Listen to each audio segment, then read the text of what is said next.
Mas nakakapogi po yung sumay putok. Ay, wala po ako nun.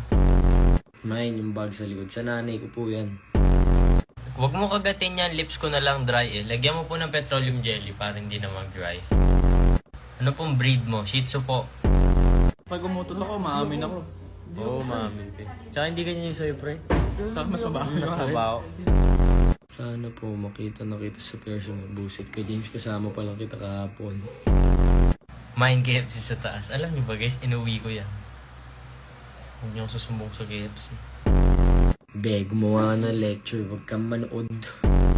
May tao sa likod mo. Nakakatakot. Exam ako tomorrow. Palakasin mo loob ko, please. Blink if masungit ka. Matutulog na lang ako sa Feb 14. Gastos lang yan. Grabe, duramo ko. Sabihin niyo kung bagay ko hindi para hindi ko na ito susutin.